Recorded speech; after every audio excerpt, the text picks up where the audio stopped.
We need to build 300 Wakandas across Africa.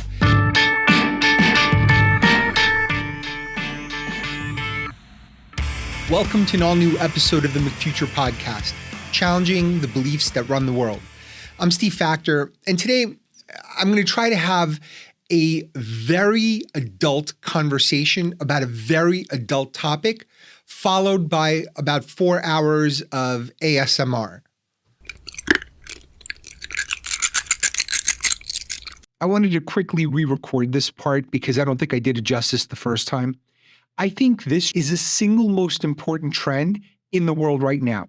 It will determine the fate of nations and how power is aligned around the world, or across the world for my flat earth friends. This subject, and I'm speaking specifically now to the YouTube censors that are going to try to kill this episode as they've killed a couple of others of mine. This is a critical look at something very controversial and still harbors a grain of truth. I want to talk about the Great Replacement theory. It's popped up in different forms. I know that the left and all the little gatekeepers on Twitter become literally hysterical if you use the term replacement, if you suggest that the Democratic Party is trying to replace the current electorate with new people, more obedient voters from the third world. But they become hysterical because that's what's happening, actually. Let's just say it, that's true. If this was happening in your house, your parents adopted a bunch of new siblings and gave them brand new bikes, you would say to your siblings, I think we're being replaced by kids that our parents love more. Tucker Carlson's talked about it. This thing has not gone away. It's surfacing in different ways. All of these conspiracies have been raging online. Anti-Semitism is back. Anti-black, anti-white, anti-gay, anti-gay. The trans controversies. We're turning against each other. In some cases, we've been turned against each other. How we live is going to be in turmoil. Housing is so much less affordable. Trust levels are so much lower. And with AI threatening jobs, a lot of things are going away and a lot of things are going to change. And you see the stuff about the World Economic Forum. I did a whole episode on it. I had to put it on Rumble because YouTube banned it. Anti-globalists are winning in a lot of places. In Italy, in Germany, in France. There are riots in France. And they make some very valid points because globalism has not worked out for a lot of people. All these jobs bled and people are understandably upset. And then the US presidential race is starting to kick up. And if you think Trump is bad or is a demagogue, wait till you see what's possible. He's almost like those simulation programs in the Matrix where they had to teach Neo karate, just a blank software environment. Trump is a software program to teach us of what's possible down the road. And I think served a very important purpose in that regard. And I saw this post and it made me realize so much is still bubbling underneath the surface. So this one guy, I'm assuming it's a guy because who else does this nonsense, came up with this methodology showing a scale of coexistence to subjugation of all the different immigrants that live in a country. I have made scoring systems like this, not racial or immigrant-based ones. They make a lot of assumptions, but this idea of integration and assimilation is an important one. And I think we're going to need to confront it now more than ever with aging populations in the West. Today, I want to talk about 4 things that matter. First, I had a huge realization about it. Also, there is this fundamental truth inside of this conspiracy. The third is race must be addressed, but not the race that we've been talking about and fighting over. And fourth, huge surprise ending. Rivals the aristocrats. The son is licking out his father's They each other and they take a bow. The talent agent, he says, what do you call yourself? And they go, the aristocrats. Let's get into the history a little bit of the Great Replacement. We first heard about it here in the US during the Charlottesville riots. And as a Jew, watching a bunch of ignorant white supremacists marching, yelling, "The Jews will not replace us," is very low on my Hanukkah list. Probably not in my top 10. When you see these guys chanting, "The Jews will not replace us," what does that mean? In their minds, they have concocted a world where the Jews run the world, and they're looking to replace these Christian whites with minorities because they're cheaper workforce or because they vote a certain way. I don't know the exact rationalization that, first of all, as a Jew, I would love to be running something. And I have to be honest with you. If I was running things, I would fire every one of these assholes. I'm like, what are you doing on the streets with Walmart tiki torches? You're fired. Anyway, so I would replace you. I just don't have that power. I wish I did. But I am going to bring it up in the meeting. Just kidding, you filthy racists. So there are two things that are happening here. These guys are bastardizing what the US Constitution is.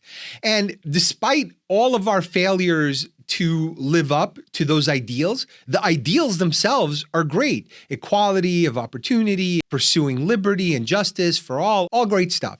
But this blood and soil concept, that this is some sort of ethno-state, that's not even a good interpretation of the Great Replacement Theory, which I'm going to explain in a second. The second thing is there is no such prescriptiveness in the theory. And so what I want to do is go directly to the source. And the guy who came up with it is this guy, Renaud Camus. He briefly mentioned this theory in his book in 2010 called L'Abécédaire de l'Innocence. By the way, the only French accent I do is Pepe Le Pew. I am Pepe Le Pew, your lover.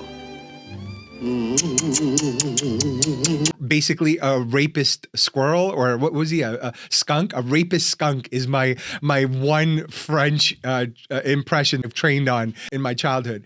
But the theory really blossomed in 2011 in his second book. I'm a little jealous of how prolific this dude is. In 2011, second book, Le Grand Replacement. Sacre bleu.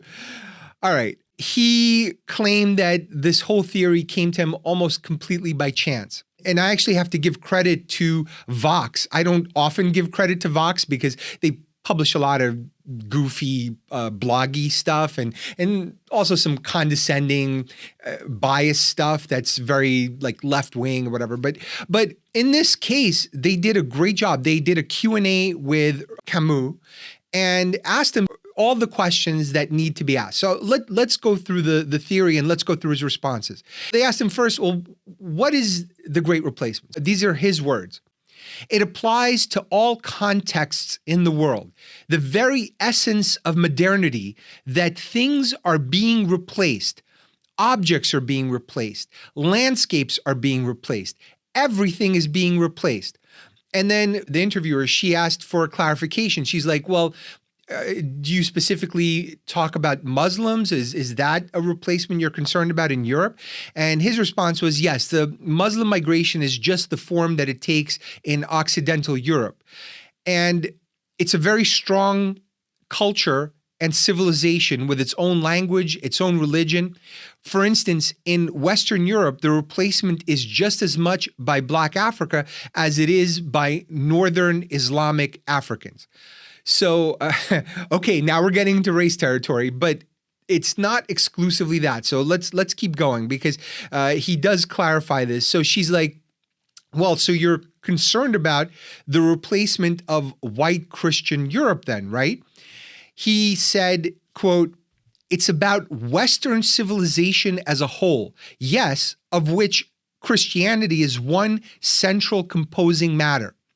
But it's not only that. It could also be Jewish civilization in Europe or free-thinking civilization in Europe or sort of European tradition, which are progressively replaced by another population. So this reporter goes on, her name is Sarah Wildman, who did a great job asking all the right questions. She said, this replacement is not a positive in your mind, it's negative, right? He said, yes, it's very negative. I think the very idea of replacing everything by something else is awful. I think it's disastrous. I think it's the worst totalitarianism at work in the world today. So yes, I think it's perfectly awful for the world to become, for instance, just a site for tourism and not for normal places. He doesn't define what normal is. Then he goes on, like Las Vegas is a replacement for Venice, or amusement parks are replacements for nature or natural monuments. Everything is being replaced by mass production. I think it is perfectly awful, yes, because I think the dignity of man is that he is not replaceable. The nightmare is what I call the replaceable man, the man who is just something which can be replaced by someone else, something which can be replaced by someone else or something else at any moment. It is the worst thing to happen since Nazism. All right, interesting. I'm going to give you my assessment in a second, but I think there's a couple of more points, and this next one is very salient in particular. So she tries to clarify, the reporter, white nationalists in Charlottesville were chanting, "You will not replace us," and "Jews will not replace us." Do you think that sense of anxiety about replacement comes from the ideas you've been articulating? And this is what he says.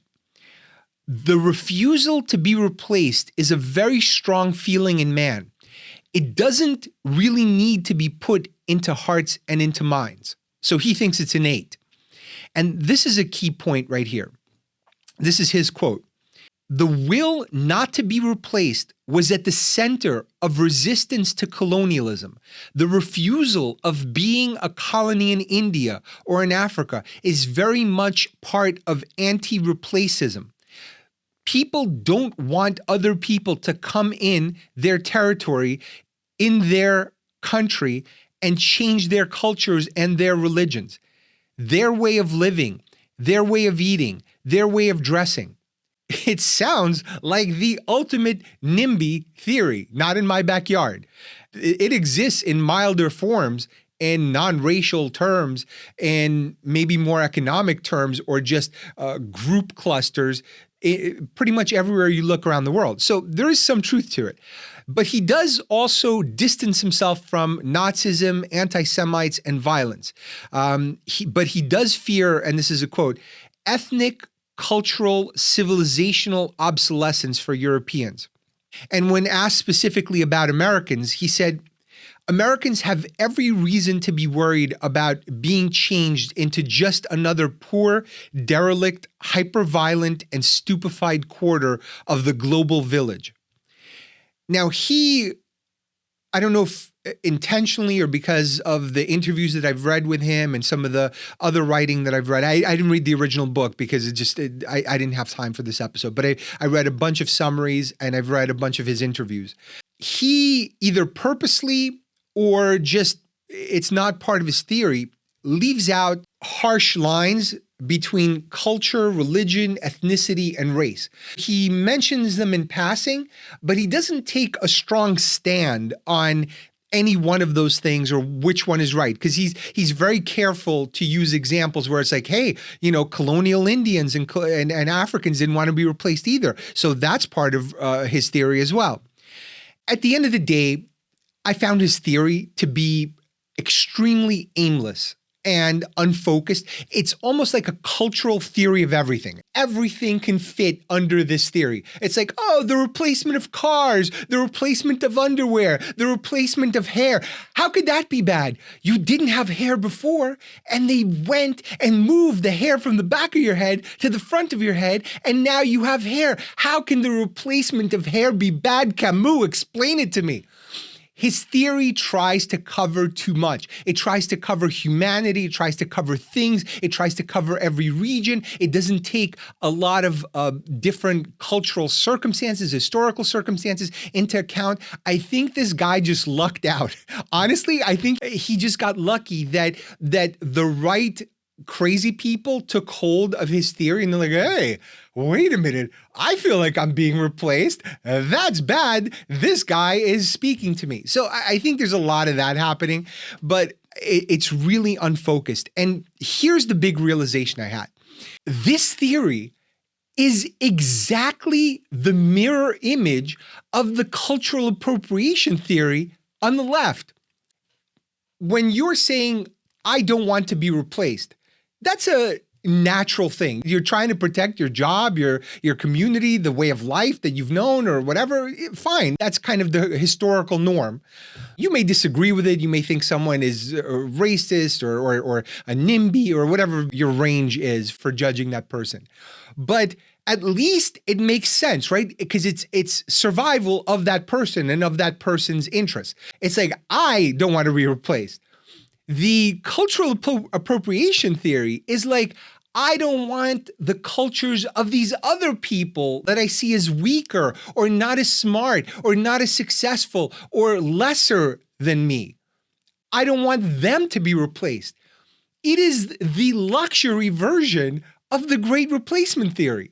So the left is saying, hey, I found all these people I feel superior to, and I'm going to protect them. But I'm not going to protect them in real life, and I'm not going to give up my job. Don't get me wrong. But I'm going to defend their recipes against Tony Bourdain. Okay, maybe not Tony Bourdain. He's dead. I don't have to defend that hard. But Guy Fieri might steal their recipes. Guy Fieri is like Jaws. He's like a shark. He sees a recipe, like a Mexican recipe. That guy's going to just devour it with his donkey sauce. That guy, I don't know if I could protect you from him. I'm going to try. I mean, if I could do it with a tweet, great. But if I can't, listen, just know I've tried. Just know I've done everything I could. Everything. And look, I might go the extra mile. I heard about this other network, Instagram. So I'm going to screenshot my tweets and I'm going to post them on Instagram. Listen, no promises. I can't guarantee that your life is going to get better, but I'm going to do my best. I'm going to do my best to put it out there and to defend you, all the people I've lumped together culturally because I have no interest in your history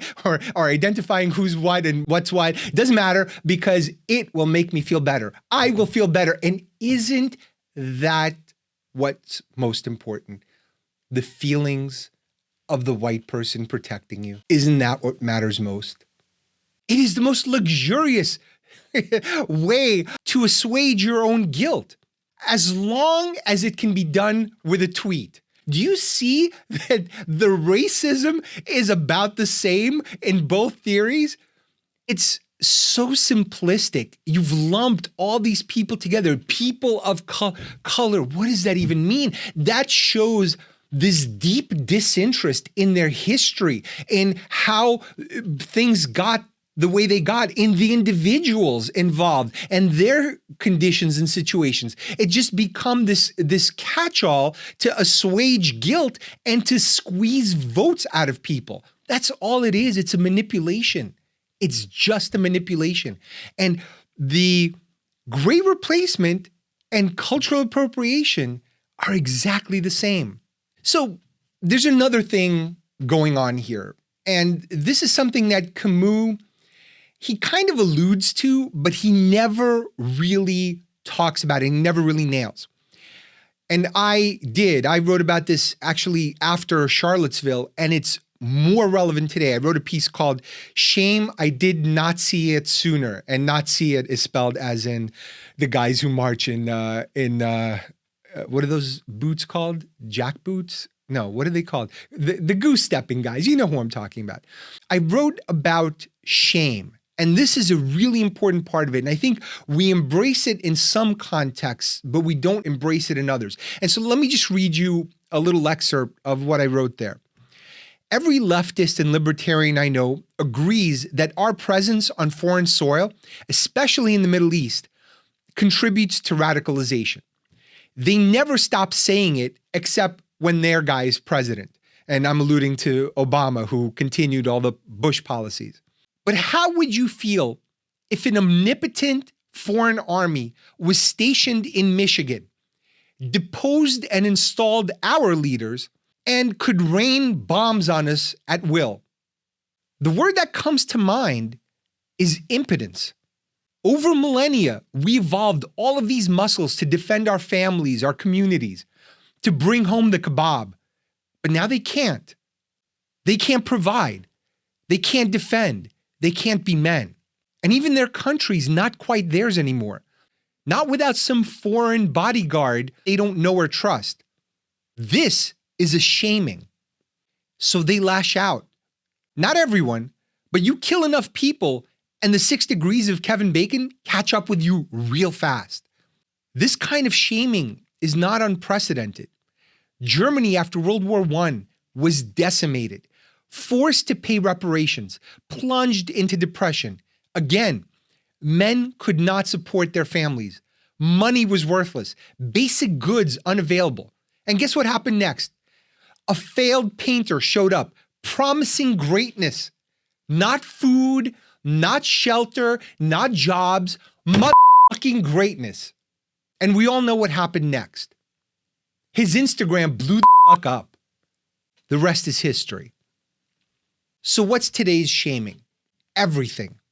Imagine a guy whose life is going shitty, whose friends are numbing themselves with opioids, killing themselves at a rate unknown historically in this country, or maybe the world, I don't know, and has no hope of ever working again or getting beyond stocking shelves at Walmart for just above minimum wage.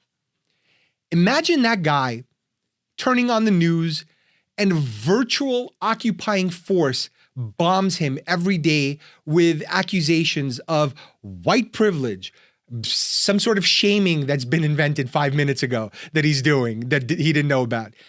And the thing he quoted from Wikipedia is now mansplaining.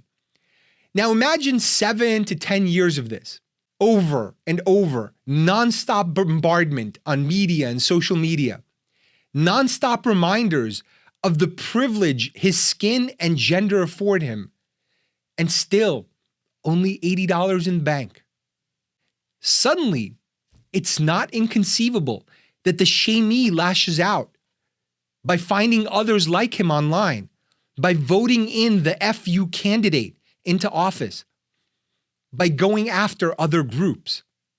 Anyway, the whole piece is really good. You should check it out. It's called Shame I Did Not See It Sooner. I don't know. I'll try to include the link in the show notes. If not, just Google it. I'm sure Googling that word will get you a lot of great targeted ads.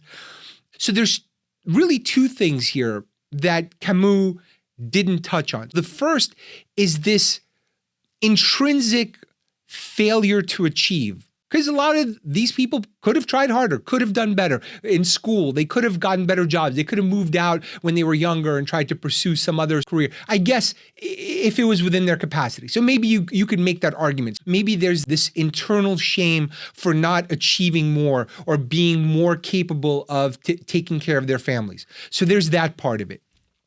The other part is external, which is this cultural pylon that's happening. And the combination of those two things contributes to this situation that we're in and this thing that we're feeling.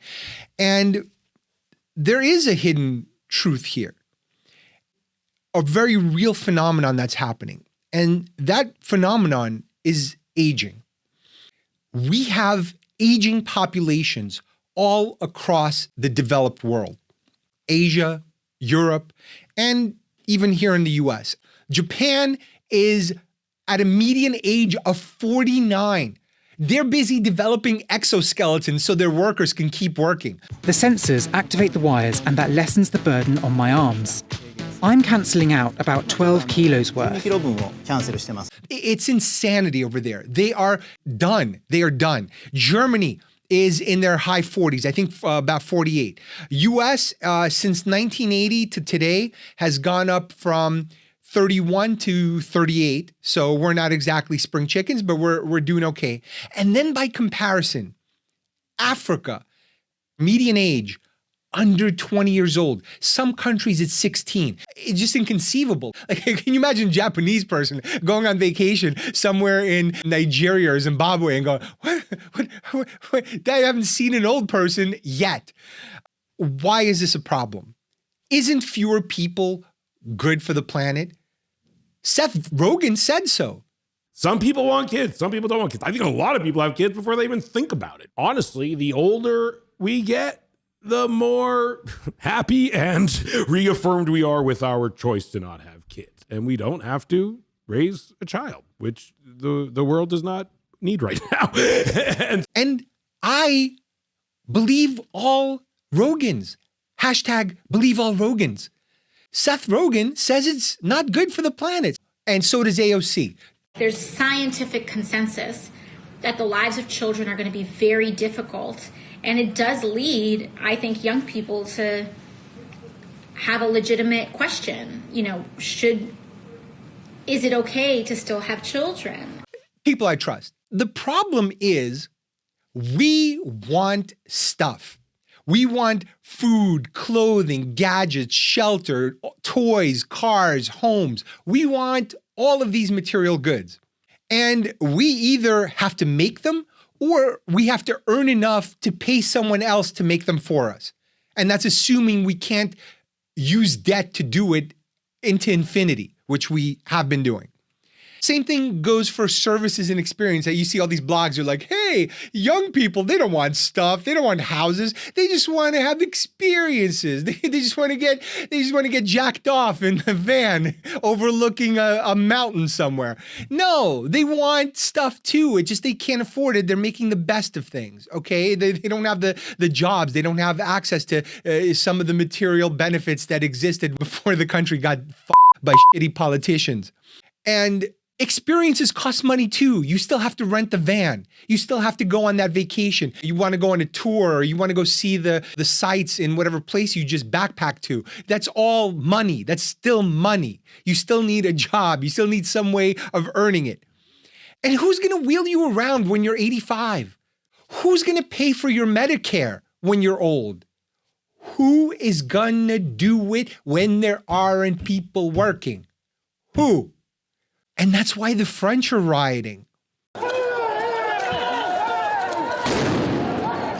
They told them, hey, we don't have the money. All these amazing benefits, all these retirement plans, the pensions that we gave you, we need to up the age limit by 2 years because we can't afford to keep paying.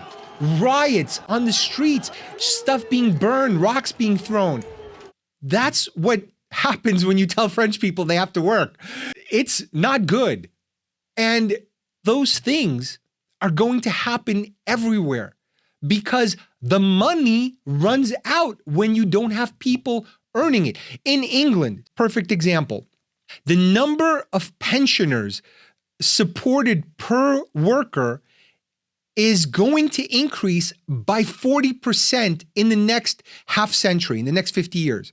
4 pensioners for every 10 people of working age. Taxes are not coming down anytime soon. So right now they spend 4.8% of GDP on pensions, on state pensions. It's going to have to go up to 8.1% of GDP by 2070. And they're going to have to raise the pension age too. So this is a global problem. This is a European problem.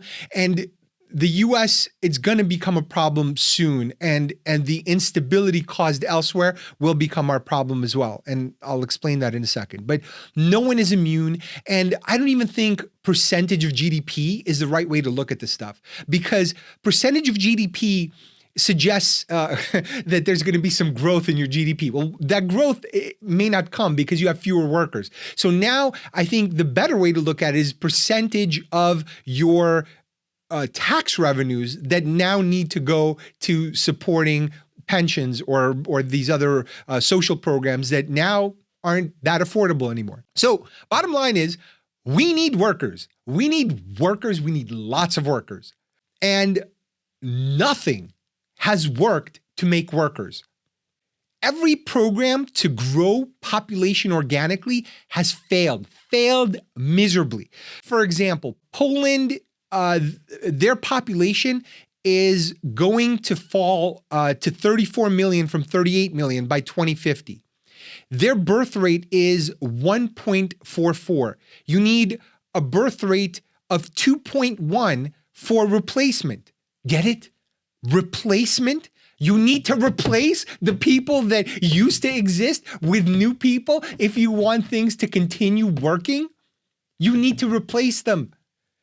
That is the great replacement. You need to replace the ones that are dying off. 1.44 ain't going to cut it, and Poland knows it. So they came up with this program called Family 500 Plus. Flopped completely. They were doing a monthly payment of 500 zloty to every family for each child.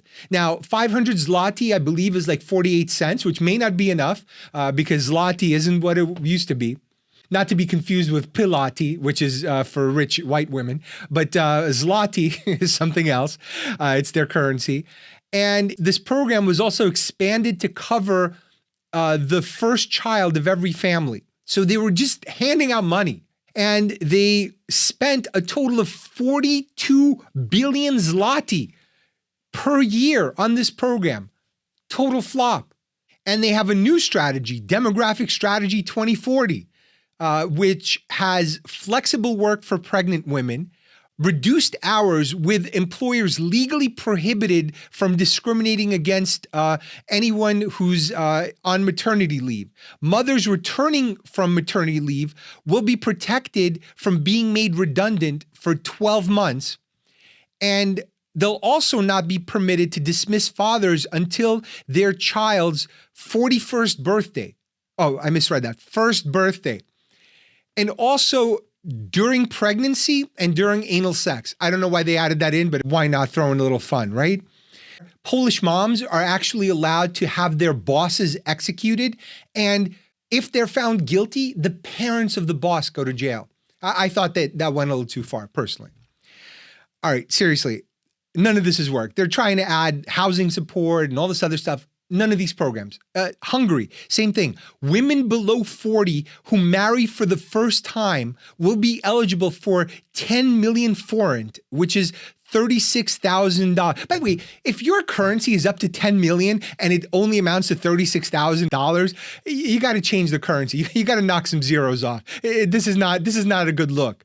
It makes you look like a third world country, Hungary, which already has Hungary in the name. And also, they're giving these loans, and for each child you have, a third of the loan is going to be forgiven. By the way, this sounds like a total Shark Tank offer. It's like, oh, the percentage goes down after 5 years if you hit this number. And the fourth child, after the loan is forgiven, gets a cabinet position in the government. So, I'm kidding. Russia, same thing. They're offering half a war to their mothers. They're doing a lot of kidnapping of Ukrainian children, which is not funny. I had a joke, but I think I'm going to leave that one off. They're all trying it. Nothing's working. And same thing is happening in China. China is having a population implosion. They just for the first time announced that their population went down. And all that one-child policy is now finally kicking in a way that is going to blow their country's economy, just blow it up completely. All the subjects of the one-child policy are now entering their 40s. And once you're in your 40s, you're not procreating, realistically, not statistically. So they don't even have enough people, if they wanted to breed like bunnies, to get to a point where they replace their population because A, the population is so huge, and B, there's just not enough people to do it. South Korea is a freaking mess. They've spent $150 billion on their birth program. Nothing to show for it. Nothing. The birth rate did not budge. They tried maternity leave, bonuses, housing subsidies. They even tried importing foreign nannies. They tried to have a fund for bachelors seeking foreign brides. They even came up in 2016 with this crazy idea, a birth map, which shows how many women of reproductive age live in each region. That is the rapiest idea. I don't know who came up with it. Anyway, so this article that I read that talked about this, they attribute a lot of this to culture in Korea. And what's happened in Korea, just to sum it up, is the ambitions of women have improved, have changed. They want the same things that men want in terms of career, self-sustenance, all those things that a lot of us want. But the cultural norms and expectations of women have not changed. They're still expected to stay in the home and be the maternal provider and do all the housework and all that stuff. So it's created this huge tension in the society. And so a lot of women just said, screw it, we're opting out. And I agree that there is some importance to this cultural overlay, but there's something far deeper and more structural happening here. There is nothing on earth that can raise birth rates from 1.3 to 2.1 or higher. There's not a single Barry White song or Drake song, whatever it is that gets you hot and heavy, that will put you in enough of a mood to plant enough seed to get your country out of the dirt.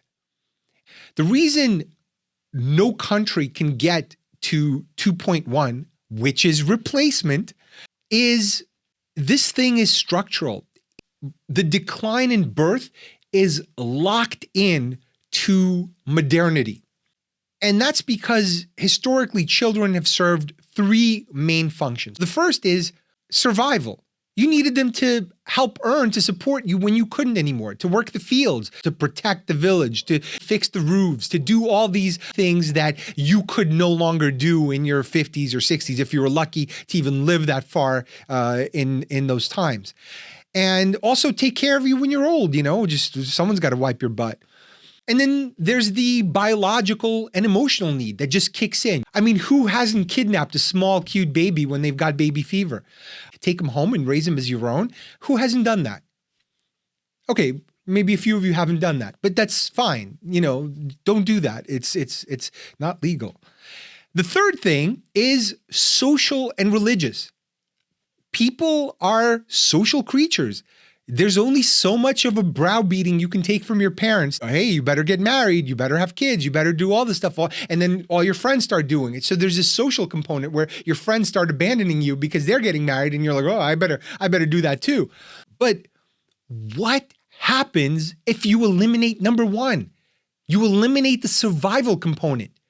What happens to a society when you outsource all of that? Now, life is much easier. You have automation. You have buses to take you places. You have services that can deliver things to you. You don't have to lift heavy objects anymore. You don't have to till the fields. The jobs are on your computer. You can keep doing them till you're 85 years old in a diaper. Once you get rid of survival, children become a novelty act. Their value plummets. They become optional. The only thing left are the other two functions. You might still have that biological and emotional need. It's going to have to overcome an empty bank account in some cases. On the social side, people are less religious, so you don't even have that pressure looming over you. So we've eliminated chunks of the impetus for having kids. That's not just in Korea or Poland. It's happening in the US. It's happening everywhere modernity strikes, maternity dies. Ooh, that's pretty good. I just made that up on the spot. I hope I'm recording because that's going to be annoying if I have to try to remember that later. So what's a dying country to do? Slowly die off? Have your language and culture disappear? A lot of European cities and most of Japan are going to be tourism exhibits. You go there, they're just hollow shells. They're not going to be thriving cities anymore because there's just not going to be enough people working. Even New York now with post-COVID looks dead. Midtown is still dead. It's maybe at 40% capacity, maybe less in some neighborhoods. At least some of these places are beautiful, so maybe they'll attract tourists, but the ugliness of American architecture, no one's showing up and paying money to see any of this stuff. A bunch of empty buildings, no thanks. The other option is to conquer and subjugate other people. Let them be the workers that you can't be anymore. Take their stuff. Take their women and children, which kind of is what Russia's doing. Once you start kidnapping kids, it's certainly part of your agenda. And you could also pray for some new birthing technology, like all those pods on the Matrix, and maybe we'll be able to spawn a bunch of kids and take care of them in some magical way. It's not reality. So the only thing left left is immigration. Immigration is a realistic option, but not always, not to everybody, and some do it better than others. You have countries like the UK, Germany, and France. They do take a decent amount of immigrants, and they've made a lot of strides in assimilating them. But to this day, do you really want to be that Moroccan immigrant trying to work his way through France's social hierarchy? That's no easy task. The problem is a lot of these countries are bound by history, class, and most importantly, ethnicity. Many of them are ethnostates. Ethnostates have no mechanism, desire, or capacity to assimilate other ethnicities, religions, or cultures. There is not a thing I can do to you to make you Japanese. There's no organ I can remove. There's no thing that I could insert into you to make you Japanese. It is not happening. Japan is an ethnostate. And as an ethnostate, taking immigration is not an option. And Japan knows it's doomed. Japanese researchers put out a clock that was counting down to Japanese extinction in 1,000 years. But the government forced them to take it down because it was such a bummer, and you can understand why. And they're completely isolationist. I remember when I was, in college maybe shortly after that, I read a book called You Gotta Have Wa. Hilarious book. I think it was Robert Keating. Don't hold me to that. But really funny about the experience of American baseball players who went to Japan to play and the cultural differences and the discrimination. It was just crazy. And way more recently, Japan wanted housekeepers and service workers. So they brought in all of these ethnic Japanese who were living in Brazil, but they viewed them as lower class. They brought them in to do these jobs that the Japanese didn't want to do. And in 2009, as soon as the recession hit, they brought ships over to take them out of Japan. They literally expelled them from the country. He's like, oh, there's no more jobs, you're out. So they never even considered them fully Japanese. And this is pretty recent. This is what, 13 years ago, 14 years ago? That's not a country that's going to assimilate immigrants very well. And Japan just announced a new visa, which will accept high earners and top graduates.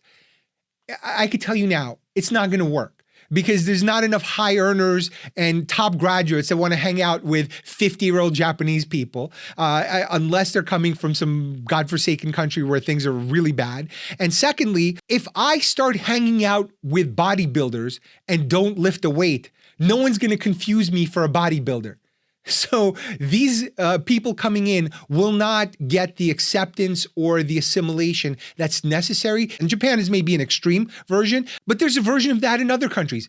How many Nigerian immigrants are yodeling in the Swiss Alps? And how many Guatemalans are singing porcini or puccini in Italy? I'm aware one of those is a mushroom. I just don't know which. They're coming over, but they're not assimilating. If you can't answer the following question with a strong affirmative, immigration fails. And that question is, will this immigrant value and defend our culture, language, and legacy? And if the answer to that is not a resounding yes, immigration fails. You might still have people, but your culture will be dead.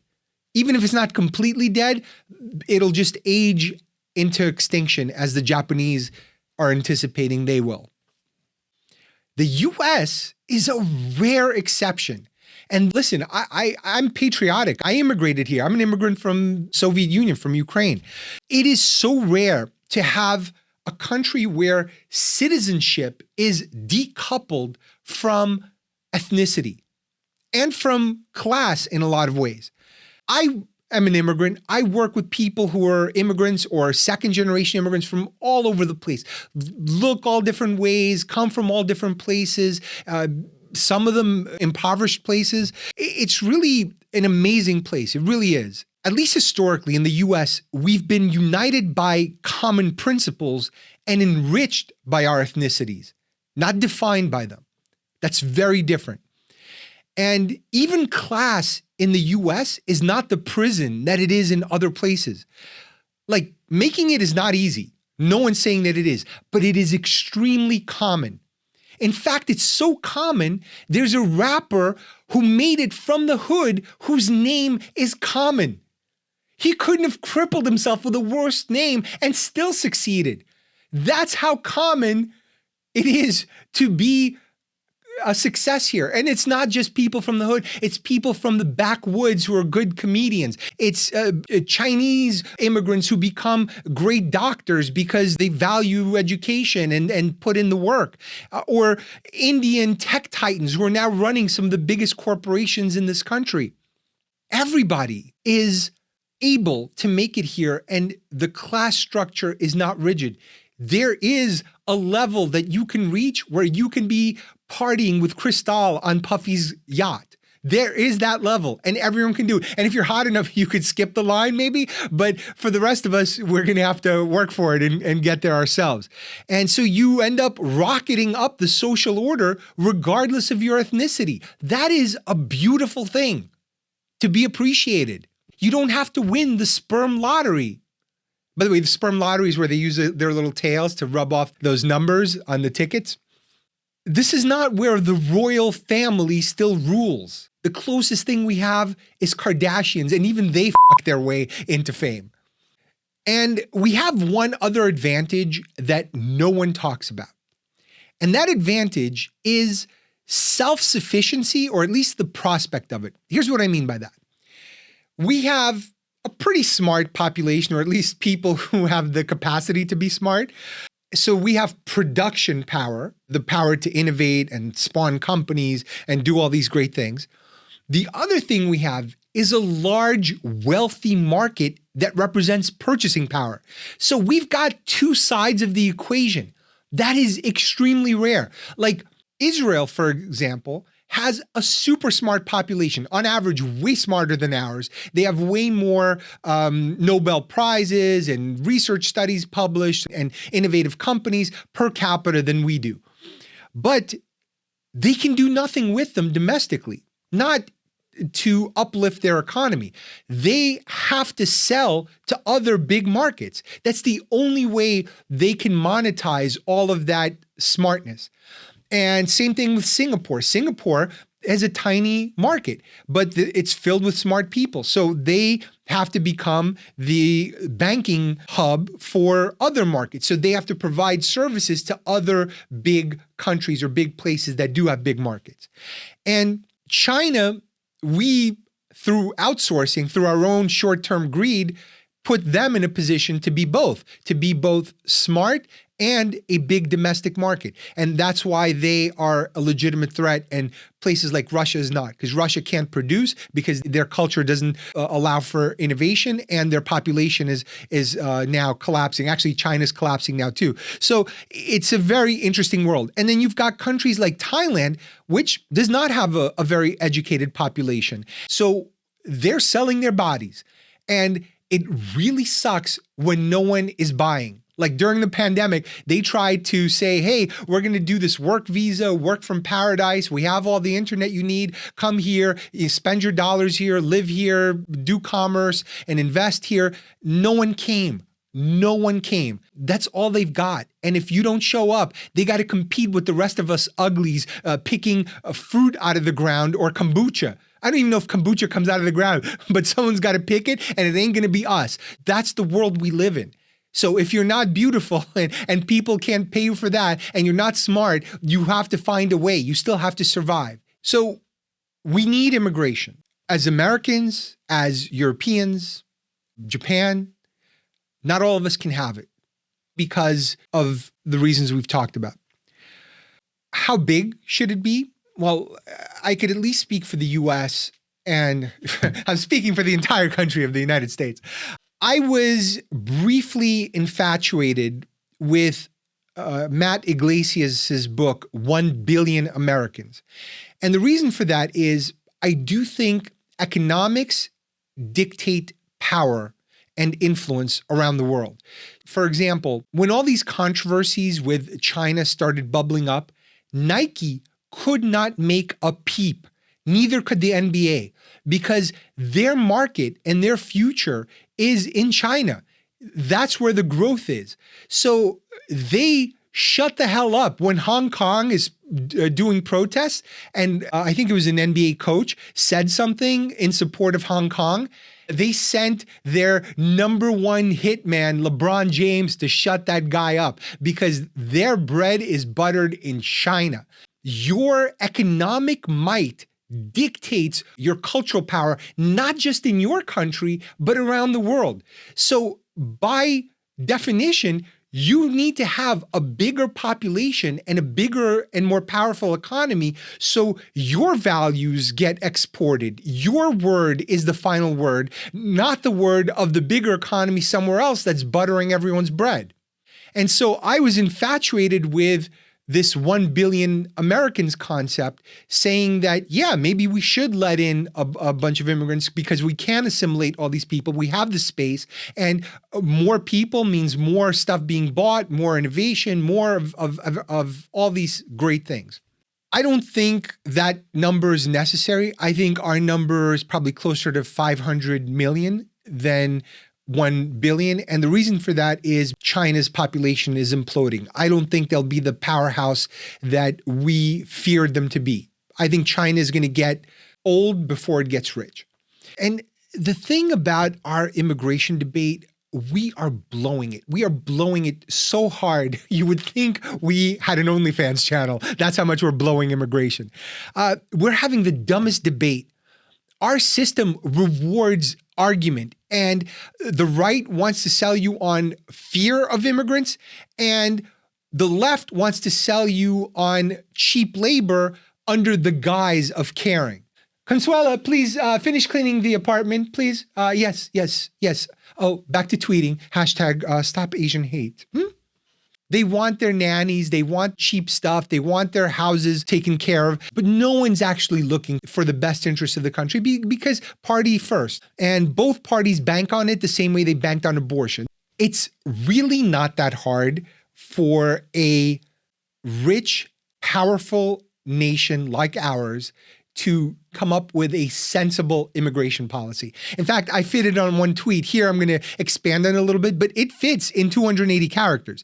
So first is, you let all the entrepreneurs, top students, and educated professionals in, but not with an H-1B. H-1B is a garbage visa. It is basically indentured servitude that only serves giant corporations because they get all these people who can't switch jobs unless another company sponsors them. It's total trash. And the people who are coming in, they have no loyalty to the country either. They're just workers. They're just laborers. Yeah, maybe they'll spend some money here while they're here. But I think the people we need to take in are maybe some of those same people, but with intent to settle here, to become citizens. So if they have citizenship intent, all the same people would love to have them, but not without, because I don't think we want a bunch of carpetbaggers. I don't think so. I don't think that improves the country. But we have to be careful because when the US cuts off skilled immigration, these companies will just open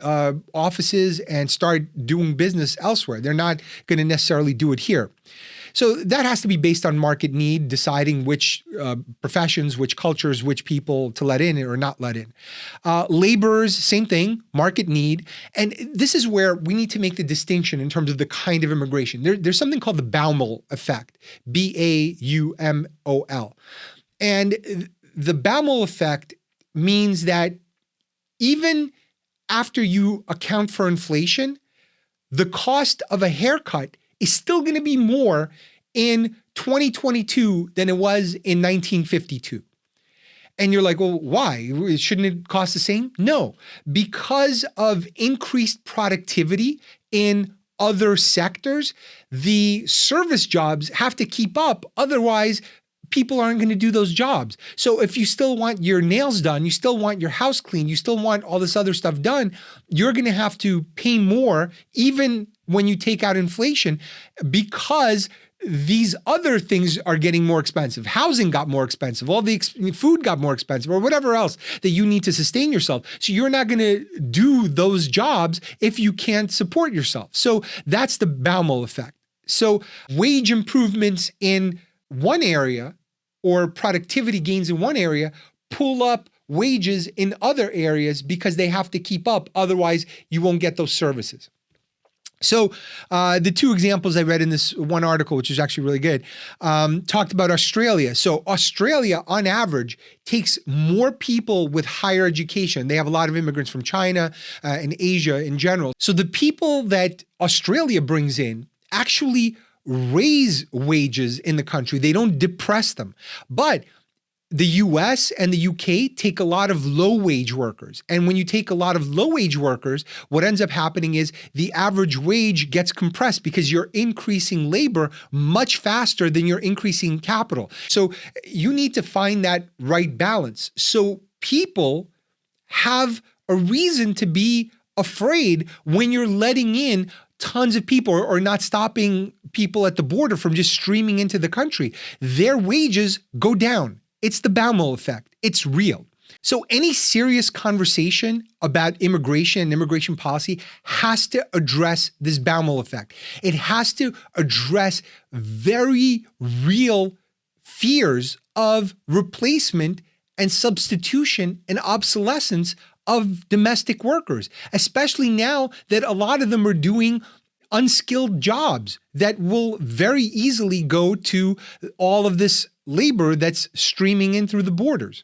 So these are very legitimate fears. And the fact that we can't have a real conversation about it just talks about the rank stupidity that we're mired in. And just in general, as we age, we become more fearful because your options start to decrease, your ability to move, your energy levels, your health, your lifespan, all of these things diminish and you become more fearful and more vulnerable.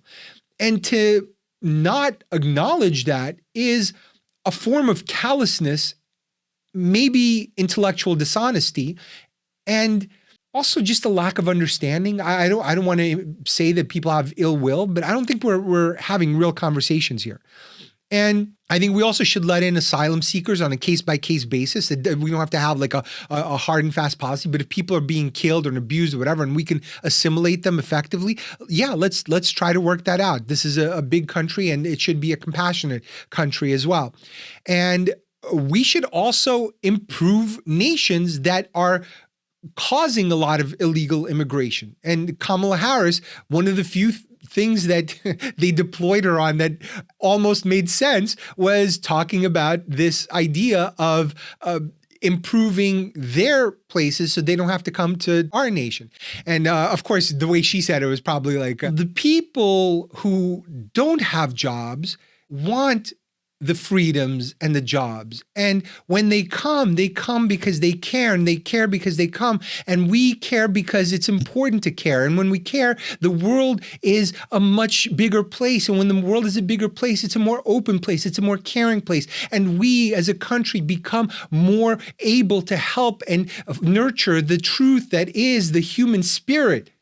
You know that's what she sounds like, don't you? Yeah, we got to do that. And we do that through trade, through negotiation, and the way we do everything else, which is we pull strings and say, hey, if you don't do X and Y, we're not going to give you aid, or we're not going to give you this contract. We have a lot of leverage with these countries that we are not choosing to exercise. I honestly, I don't know. We just have a lot of very mediocre people in government. The other thing is we got to control the borders. And I'm not saying we shouldn't be compassionate to illegal immigrants that are already here, but the only way to have a country is to be in control of who gets in or out of it with passport controls. I even wrote an idea in my book, in a connovation years ago. I wrote, why don't we use all these dying cities that have real estate nobody wants, like Detroit, and let people just live there who are maybe illegal, and then after 5, 7, 10 years, whatever the right period of time is, they become citizens and now they've developed an economy there, they've created jobs, they've created all this other stuff, and we have real estate to give them because it's real estate no one else wants right now. That's just one example. I'm sure there's dozens of ways we could do this. And when it comes to controlling borders, I think we shouldn't have a wall. I think we should have an obstacle course where you can solve all of these puzzles and show a minimum level of agility and creative thinking. And if by the end you're able to pass all of the puzzles and get to the other side, you get to be an American citizen. We give you an innovation test. We give you a physical fitness test. We give you just a basic logical and reasoning test. Then we have you do American Ninja Warrior stuff, just a little bit, just for entertainment, because there's also gonna be a reality show. You're not just gonna do a cool obstacle course and then not put it on TV. That would be insane. So instead of a wall, we build an obstacle course. That is my solution. And we gotta boot bad actors. So once you've committed a crime, we catapult you over the wall. Maybe this is all part of the same reality show. We've got the obstacle course on one side, and then we've got this catapult that just throws you back in. And then you try to run the obstacle course again, and you can't get it until you pass the morality test, you pass all of the other tests that we have. So and then you just keep getting catapulted until you pass it. Okay, I'm obviously joking there, but nobody wants a real conversation. Nobody wants to talk about catapults. Nobody wants to have a sensible policy that works. So all roads lead back to one simple truth. And that truth is the only way for countries to survive in this world of declining population is immigration.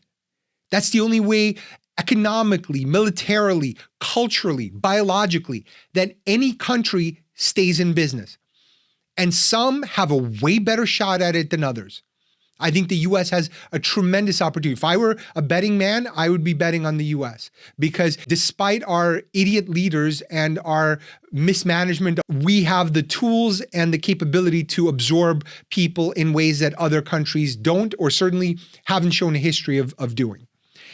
To bring it all home, someone will replace you. You better hope someone is here to replace you. Someone must replace you, because if they don't, there's no country to live in. Maybe the US has a little bit more time, but Japan's done, and there's nothing they can do organically to save it. So this whole blood and soil idea of the great replacement theory is nonsense. It's stupid, because there's not enough blood. There's not enough semen to make that work. Forget about blood. It should be semen and soil. That's the theory. And there's just not enough of it, or eggs for that matter. But there's not enough of it. You're not having enough kids. That's the bottom line. You blew it. You blew it. We all blew it. I blew it. We all blew it. Of course, the irony here is that all of us stopped having kids, but we never stopped wanting the things that kids provide for us, which is future productivity. And that isn't going away. Human desire for things is not going away. And as long as it exists, we're going to have to come to terms with both population decline and immigration. Our leaders failed us. They shipped jobs abroad. They exacerbated a lot of these problems. They weaponized immigration to a disgusting extent. The nature of the conversation is so dumb and so vitriolic and so hateful and stupid. And I'm talking about left and right. The left is almost weird to me, because they partake in all the benefits of low-wage immigration, but disguise it with this caring facade. It's just as nauseating as someone being overtly hateful. Ugh. And we made housing, healthcare, and education unaffordable. All of these things are inexcusable. And all of us are going to be replaced with AI. AI is coming for us, including the engineers who are coding the AI. So besides immigration, what are the things I think we should do? I'm going to go really quickly through these, but there's a couple of key points. So first and foremost, we need a degrowth strategy. Everything in our society is built for growth. 401k plans, debt, housing prices, all of our wealth being wrapped up in housing.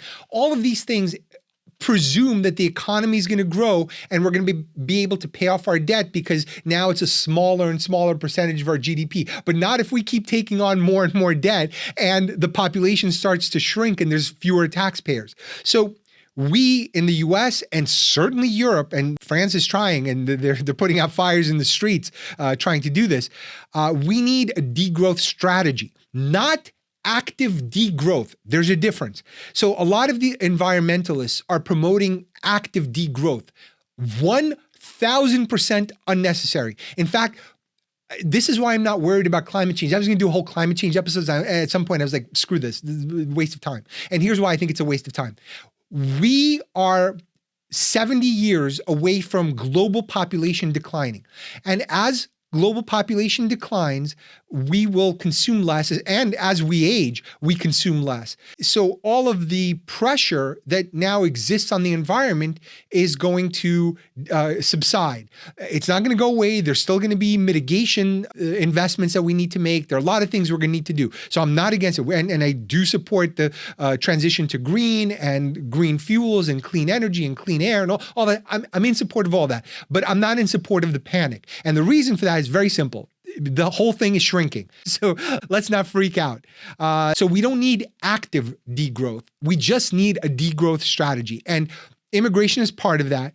But the other part of it is as our population shrinks and starts to buy less and less because we're aging, I'm talking about like the developed world, there's only one thing that can offset that. And that is Africa. We need to build Wakanda. No joke. We need to build Wakanda. We need to make Africa great again. MAGA. Nobody steal that. I think it's a pretty good acronym. Here's why. It is the only part of the world that has the numbers. Huge population, young population, capable of working, capable of contributing, but they are a mess. You think American politics are a mess? You check out Chad. Go for a tour in Chad. So we need to build not one Wakanda, we need to build 300 Wakandas across Africa. We need to produce for a population that's growing. What increases we can create in African consumption can offset the aging declines in whatever we make.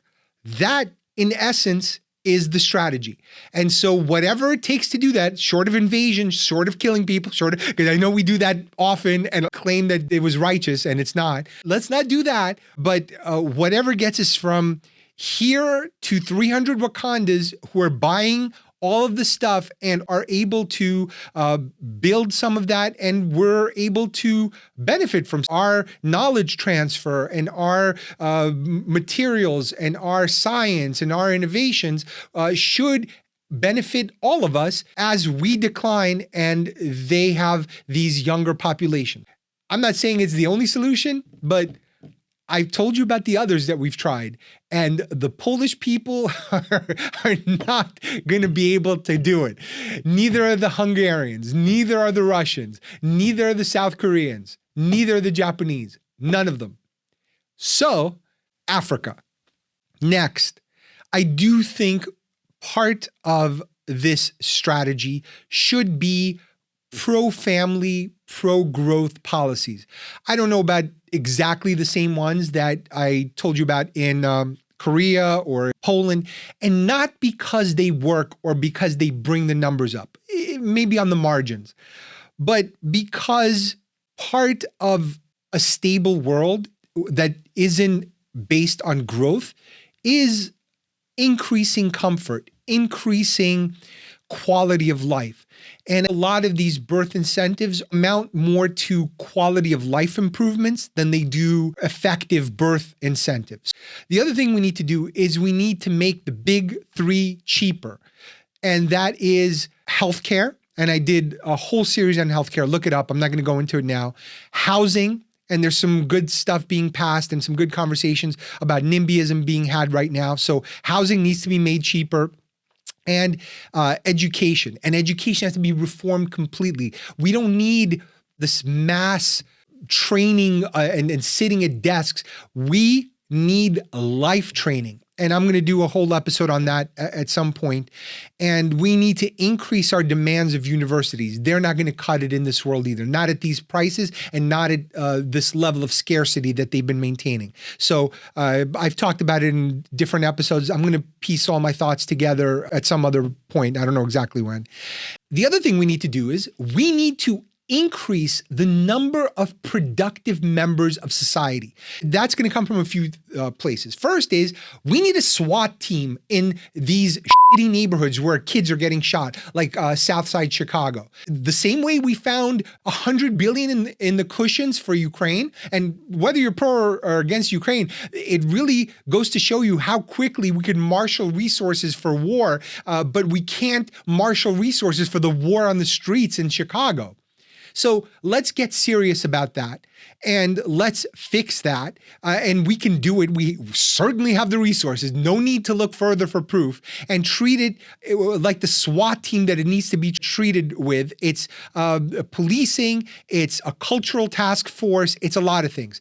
And same thing goes for prison reform. Same thing goes for poverty and jobs for people who are in poverty, rehab, and getting people off these drugs. Those are the things that immediately increase the population, because you're now injecting all of these new workers who are paying taxes and supporting all the retirees that are getting old, and people who are actually worthy of procreation. Not that they weren't worthy before, but if you're cracked out on the street, no one's looking and going, that's the guy I want to have my baby with, the cracked out. And it's not even crack, it's opioids, which are way worse.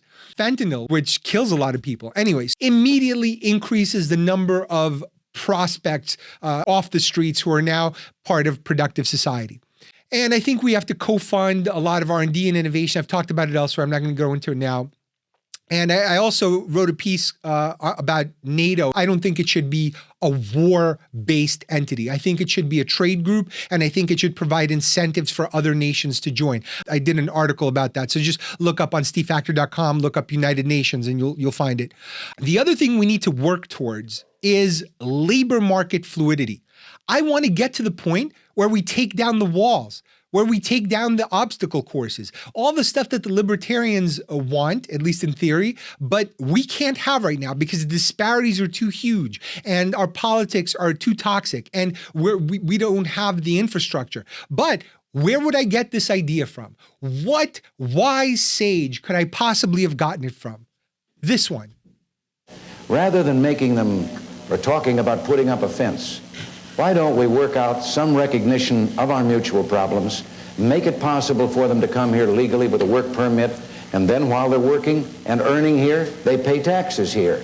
And when they want to go back, they can go back, and they can cross and open the border both ways by understanding their problems. This is the only safety valve right now they have with that unemployment that probably keeps the lid from blowing off down there. And I think we could have a fine relationship. That's right. Ronald Reagan was a guy who endorsed this, and I am 100% for this, and he is a Republican hero, but you never hear him talked about for his immigration stances, and he had a very reasonable, very logical way of thinking about it. So this is a aspirational goal. This is something we should strive towards. It doesn't have to be right now, but it's something that once we do all these other things, we can then say, hey, we can have more permissive immigration, just like the EU did when most of the countries were approximately at the same level of economic success. They're like, okay, it's not a big deal to just let them flow between borders and live in another European country if they want to, because it's not going to be like a net loss or a weird economic problem. And most important, I think we need to take down this toxic rhetoric we have. It is dumb. It's unhelpful, and we need to scrutinize these idiots who are trying to drum up this hatred, the cheap votes, donation. I don't know what it is, but there's a lot of pollutants in our system, whether it's self-interested corporations lobbying for H-1Bs, or whether it's lefties trying to make themselves feel better, or people on the right wing who overtly, are just scared, hate immigrants who might take their jobs. We need to take it down a few notches and start thinking.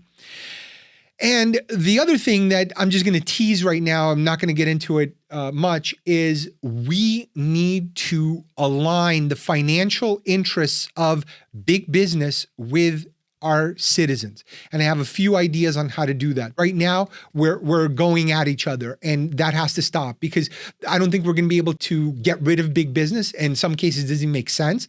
But if we're going to coexist, we need to align our interests much better. So I promised you a surprise ending, and you are going to get it. It turns out that I am the inventor, or at the very least, the co-inventor of the Great Replacement Theory. So I looked back, I was curious if I had written something about it, and I looked up in my book, which came out in 2011, same year that the Great Replacement book came out in France, which I didn't read, so Parallel Thinking. I wrote a section called Replacing High Earners with Low Earners. So let me read this section to you, and then I'll talk about how my idea differs, but also how my opinion has changed since writing this. So this is what I wrote. Simply put, rich people are not procreating. Poor people are. As immigrants, my parents didn't need a supercomputer, at the time a Commodore 64, to figure out that adding another child to our one-bedroom apartment would break the bank or kill the romance. So I remained an only child and got all my necessities at the 99-cent store. Today, it looks like that store is going to get a lot more customers. Consider California. It's 1/7 of the U.S. economy and offers a glimpse into our future. According to the Public Policy Institute of California, the state's white population is on average 44 years old, college educated, and has fewer than 2 kids per household. At an average of 28 years of age, Hispanics are much younger and have about 3 children per household, or 3.7 for new immigrants. At just over $22,000 per year, they earn half of white Californians earn, with 1/10 of the net worth. That wouldn't be a problem if the U.S. was swigging Cristal on P. Diddy's yacht. By the way, I just realized that I'm doing a lot of P. Diddy yacht references, and I need to update it with other celebrities who have yachts that are more current. Is it DiCaprio's yacht? Anyway, the reality is, this is what I wrote back then, the reality is that those who can afford the rising cost of education and healthcare aren't feeling frisky. Over time, that shrinks the tax base, strains public services, and packs the 99-cent stores. So that begs the question, am I a white supremacist? Actually, the opposite. I hate white people. My parents are white. Ugh. White people have no flavor. They have no, certainly my mom's cooking had no flavor. Here's the thing that I was right and wrong about. Essentially, what I was describing without actually knowing it is the Baumol effect, which I talked about earlier. So yes, when you bring in a lower earning population, that competes with other people who would have those jobs at higher pay, but also strains resources. All of that is true. But what I didn't really delve into is people don't remain stagnant in their strata. For example, the birth rate for Hispanics who came here already drops by 1 full person. So the new immigrants were at 3.7. Last number I saw was at 2.6 or 2.7. So they've dropped by a whole person since being here. Everyone adapts to the home country and whatever the norms are there. That is part of assimilation. This is a moving target. This is not a stagnant thing. And what also ends up happening is people start to identify more with the other people that are already here. They're no longer identifying as, oh, I feel just like that new immigrant that just came over the border. No, they feel more like the people who are already here, that they're trying to grain themselves in that world, in that society, and in those jobs, and in those workplaces, and in those cultural institutions. In fact, previous immigrants start to look at the new immigrants with some trepidation and disdain. And no one has explained this better than comedian Fahim Anwar. I'm going to play you this clip. It's hilarious. What's crazy too is like a lot of immigrants actually like Trump, which is crazy. They come to this country and they like root for him and they want to close the borders. And people think that's kind of hypocritical. Like, how do you come to this country and then suddenly you want to like pull the ladder up once you get to this country? But I kind of understand the logic. It's kind of like when guys get into a nightclub, they don't say, where are all the dudes?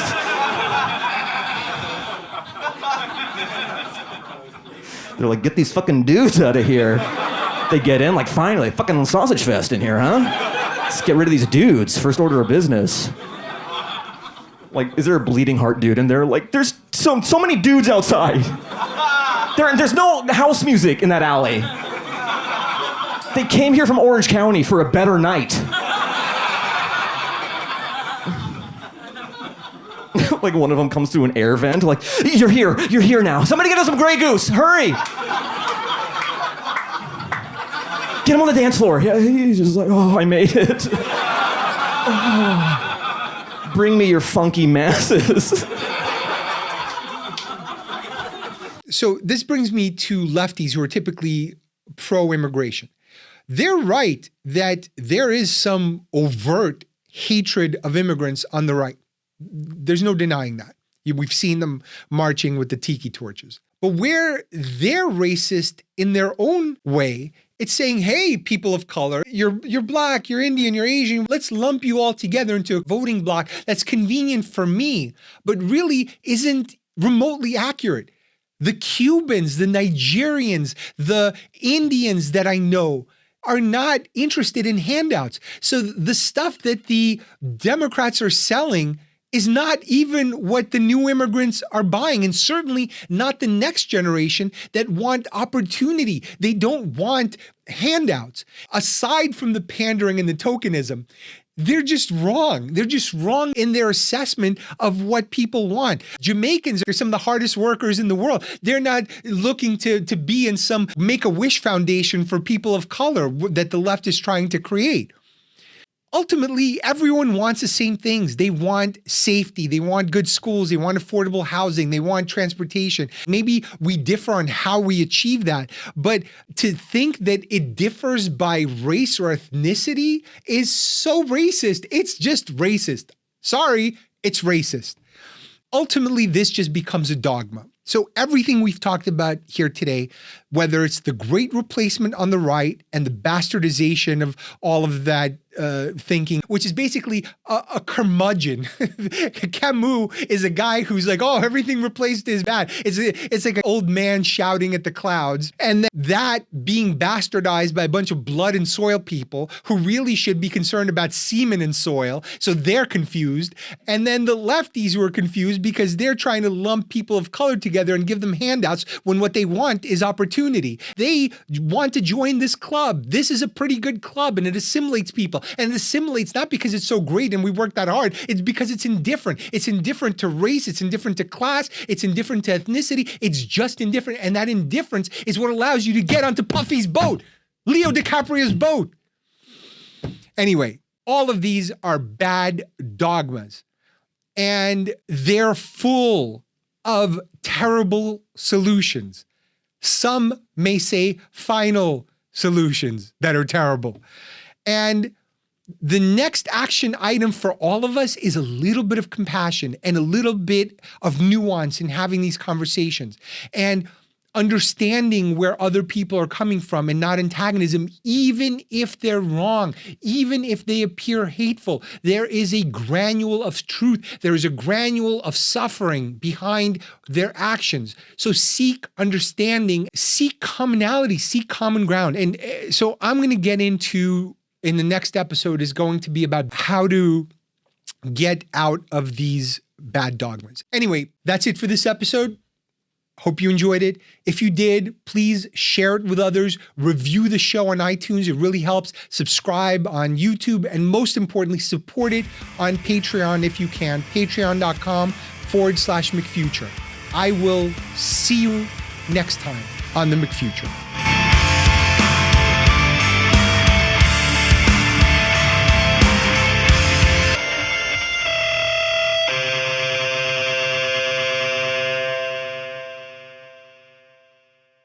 World Economic Forum had this famous post that everyone got mad about, which is you will own nothing and be happy. And then recently there was this 15-minute cities, which they're saying it's more humane than driving everywhere.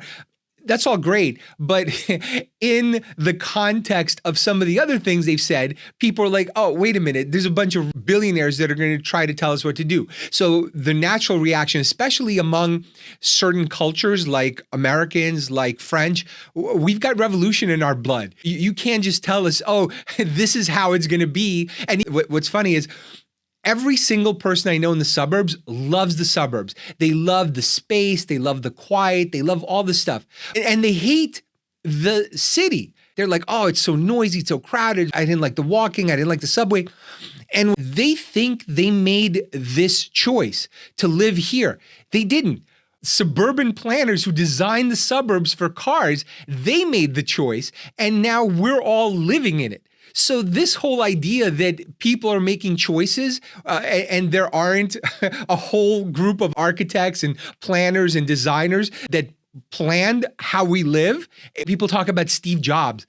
Steve Jobs has way less of an impact on our lives day to day than the people who designed cities and suburbs. And I'm going to do a whole episode on this. And then with AI threatening jobs. This is the first time where all these people completely dismissive of automation and outsourcing because they're beneficiaries of it. They've got a nice house, they've got a nice white collar job, they got good insurance. They don't care about a lot of this stuff that's going on. They're like, oh yeah, Medicare for all. That's not for me. I don't care about that.